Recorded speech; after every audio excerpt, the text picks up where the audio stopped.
nekk avenir lu ci mel ni APR bi nga xam ne jàppoon nañ ni peut-être moom moo fi nekkoon opposition bu ñu gën a ràññee à part ay FDR ñoom Khalifa Sall ak ñeneen ñi ni mel tey bu Sonko décidé na mooy dellu si waat ci opposition bi lan moo war a nekk ñoom seen avenir. Bon, avenir pour ñu exister. D'abord un opposant mënul opposé wu ci benn opposant parce que opposition moom moo di da ngay opposé ci pouvoir. Sonko doonte wax na ni dañoo yor benn pàcc ci pouvoir te pàcc pouvoir bu ñu am mooy le pouvoir populaire. Pouvoir populaire moom moo di la représentation populaire moom moo di assemblée nationale sénégalais yépp ñoo fa am représentant yooyu ñoom ñoo taxaw du saytu la gestion des affaires de la cité suñu alal fan la war a dugg yow mi jox nañu la suñu budget bi fan nga ko dugal assemblée nationale jouer pleinement son rôle. Alors bu mel ni avant mais gën a continuer ci côté boobu dama génne la loi numéro 2019-16 portant le report de l'élection locale et départementale décembre 2019 xam nga après 2012 bu ñu defee élection locale bu ñu naroon amaat pour le renouvellement des mandats des élus locaux conseil départemental maire dafa waroon am 2019 après l'élection présidentielle juste ba Macky Sall gagné devant Ousmane Sonko Idrissa Seck Mamadou Dia bu PUR ak Madické Niang bu borom rajaxe naafo on se rappelle de ça. Léegi nag élection présidentielle et locale moo ci war a tegu Macky Sall indi dialogue national. Dialogue national boobu noonu la commission du dialogue national ñu ne ñoom ñoo concerté wu pour accepter ni ñu reporter élection locale ak départementale ba mars 2021. donc consensus Pastef avait refusé ça. Maintenant ñoom ñoo xamante ni c'est les éléments de les classes les partis politiques classiques. ñu accepter le report ba mars 2021. Mars 2021 lan moo xew ci Sénégal. Les événements de mars élection mujjul am. ñu mujj ko yóbbu ba 2022. donc 3 années de plus la ñu yokk ci mandat mairie yooyu noonu ak élus locaux yooyu noonu. yu war a am 2019 ñu ne 2021 finalement ñu def ba 2022. donc boo calculer tu vas comprendre donc ñi nga xamante ne ñu ngi mandat ni présentement. mun ñoo am ci élection locale ndax le président la coalition Diomaye président dañoo pare wala pare guñu foofu la doon ne à l'heure actuelle le président de la République waru mun a reporter élection présidentielle te d'ailleurs boo ko reporter lu Ousmane Sonko wax ça c'est en fonction des articles L232 bu doon wax ni comment ils vont structurer malgré le dialogue national boobu noonu bu indi les conditions mais dañoo basé sur les articles L232 ak L266 ñoom ñoo encadrer le report des élections maintenant loolu la soumettre devant les députés dans l'exposé des motifs lii la ñu indi avant mu aboutir à l'adoption de la loi numéro 2016 pour ñu reporter élection locale ndax cette fois-ci bu ñu ko soumettre dinañ ko rejeter forcément parce que foofu la doon wax ni nous à l'heure actuelle l'Assemblée les lois sont soumises à l'approbation de l'Assemblée nationale beneen bi moom moo di seul le président est habilité à convoquer le collège électoral par décret délai bi nous sommes toujours dans le temps mais dañoo ne le protocole additionnel de la CEDEAO à 6 mois d'une élection on ne doit pas toucher le fichier électoral wala on ne doit pas toucher loo xamante ni lépp loo xamante ni day participer ci organisation d'une élection dans ce cas lii toog boo déggee ñu naan il faut nga teel a convoquer c'est pour préparer à ces éventualités donte loi bi wax nañu 80 jours délai de 80 jours mais le protocole additionnel de la CEDEAO en fonction de ça les Sénégalais à l'heure actuelle la ñuy gën a préparer ndax arrivé au 2 décembre 2026 le président de la République vu la configuration de l'Assemblée nationale dina ko dissoudre pour ñu coupler les deux élections wala dëkkee daal di maintenir ñu def élection locale après ñu dem présidentielle 2029 après demaat législative tout compte laisse faire que le président day def calcul politique configuration bu ñu doon wax ni le nouveau gouvernement technocrate ñun ñii toog nañ ci plateau bii. wax ni s'ils veulent travailler face à cette situation il faut que ñu indi ñoo xamante ni ils seront immédiatement au-dessus de la mêlée. apolitique apolitique nekk concentré exclusivement. La majeure partie sont apolitiques. Non, pas la majeure partie. Poste clé. Poste clé comme kan. ban ak ban. À part Yankoba Diémé. Il est politique. À part Yankoba Diémé. Les Continue. 4 autres sont apolitiques. Kan. Cheikh Diba. Cheikh Diba. Ministre Ku ñu de doon wax ni l'Intérieur. depuis le mu ngi installé base politique ci Mbacké. Non mais il est politique. xam Il nga est continue politique. Mokhtar Cissé. Mokhtar Cissé ñëpp dañoo apprécier sa probité morale. donte mu ngi militer dans le Dagana.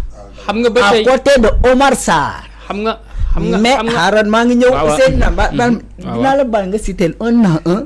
ma lay commenter un à un. moom kii am Mokhtar Cissé nekkoon na directeur général de la Sénélec. nekkoon na ministre de l'énergie et du pétrole. su Macky Sall ba léegi ñu yëpp moo nekkoon d'abord le directeur de cabinet de Macky Sall laataa ñu koy yóbbu Sénélec laataa ñu koy yóbbu tamit ministère de l'énergie mais attention gérer ministère de l'intérieur pour 2 mois assurer une transition et une organisation électorale jamono joo xamante ni sa mentor nee na je ne suis pas candidat ce n'est pas la même chose que quand bu ñu lay fekk ne dañu lay recycler te ñu nekk ci premier mandat war a organiser élection présidentielle wala locale il faut relativiser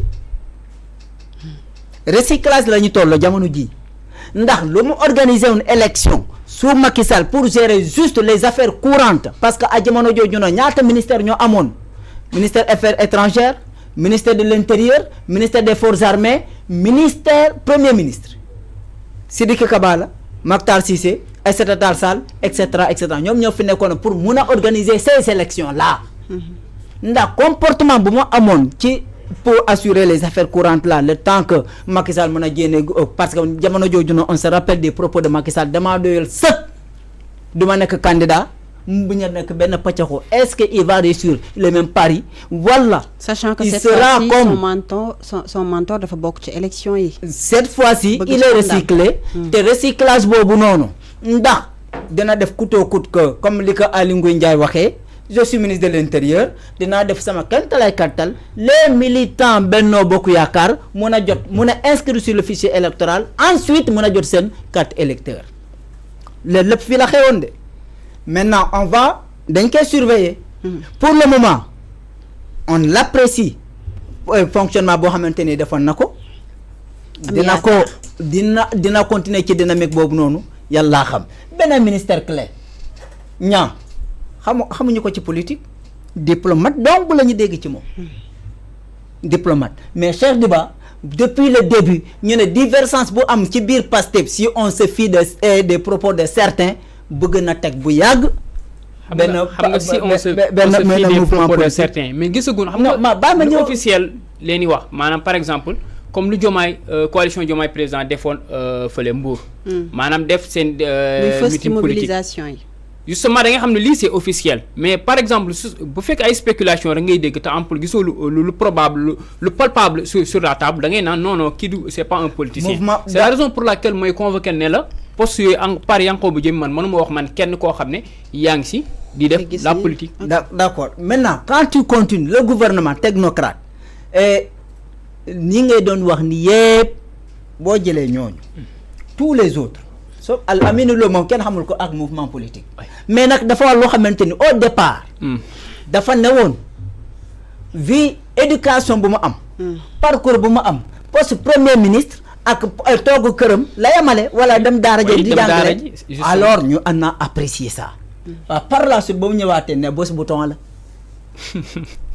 bos bouton et ça on me rappelle de la déclaration du feu Mohamed Boun Abdallah Dionne 2016 jamono joo xamante ni kenn Alassane Sall nee na du signer le contrat pétrolier avec Total. oui kenn Alassane Sall nee na dafa bañ laata muy quitté palais ñu ne limogé nañ ko donte ñu ne wax nañu ne moom moom dafa démissionné alors foofu la amee suñu mérite wala suñu confiance ci diggante boobu donte entre temps jeté nañ ñu bëri dans l'eau mais Boun Abdallah Dionne moo ne Macky Sall man bos bouton là boo ma ne tout de suite ma signé immédiatement 24 heures après la ñu désigné Mohamed Boun Abdallah Dionne comme premier ministre de la République du Sénégal et ensuite le ministre de l'énergie et du pétrole. Sagna, mais c'est l'administration aussi. Ça arrive, c'est la hiérarchie.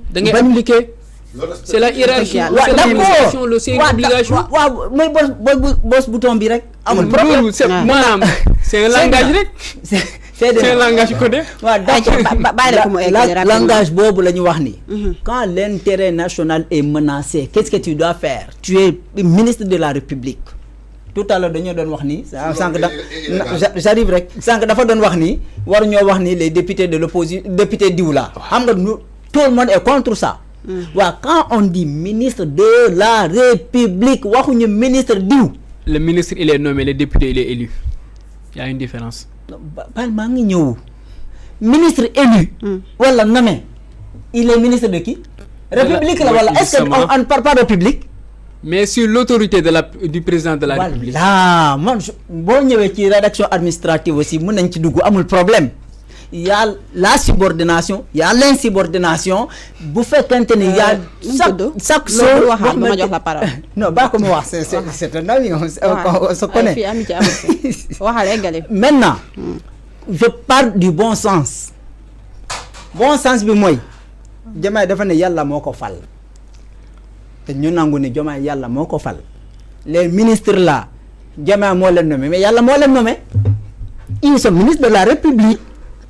Non, président bi Yàlla moko fal mais ministre est-ce que Yàlla leen fal? Donc qui moo leen di fal? Président moo leen da leen di daan def leen ngeen def. Bàyyi Astagfirullah, excusez-nous. Alors, dans cette situation-là, Mariam, maintenant, pour terminer définitivement sur cette affaire, que les opposants s'organisent davantage. Si nous baillons le terrain vide à Ousmane Sonko, te man lu may ñaan Yàlla Ousmane Sonko tamit na bàyyi terrain bi opposant yi na noppi tuuti. Toog ci Assemblée nationale. Bu toogee Assemblée nationale, ñu xool les députés là maintenant les tirs groupés là seront de quel côté? Parce que les gens ont commencé à faire des tirs groupés. Tir groupé bi mooy Mariama son na yëre couleur bleu wala Mariam suba de yëre couleur bleu bii la war a sol ba ma bañ jël exemple ci parce que dama ragal kene kii pleuveur bu mu sol nii mu teg pleuveur bi de côté mu ne suba lii laa war a sol pleuveur boobu noonu nit photo ko envoyé ko kenn mu ne regardez suba kii lii la war a sol le lendemain mu def la une de 15 journaux tir groupé. Ça signifie quoi? Donc tey jii nii suñu opposition nañu opposé à un régime mais bu ñu opposé à un homme politique s'ils veulent am boo xamante ni moom moo di capital de sympathie ak adhésion populaire boo ko mën a am mën a opposé ci opposant parce que opposant amul dara da ngay wuti moom muy wuti maintenant yow ngay wuti kii di wuti ngay opposé kii wuti finalement naka foo jëm moom buy dem day tibb yow lan ngay dem di def buggaan ngay dani rek di tibb tànk rek fekk na yoo kii suuf kese nga fay tibb doo fa fekk tànk donc en tout état de cause jamono ji l'opposition sénégalaise a intérêt à avoir sa façon de faire.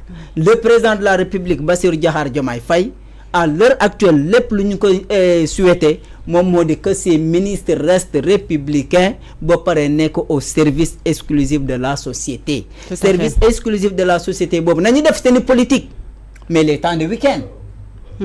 Parce que là le régime de Ousmane Sonko loo leen mën a contre politique wu ñu sur les biens les jours ouvrables.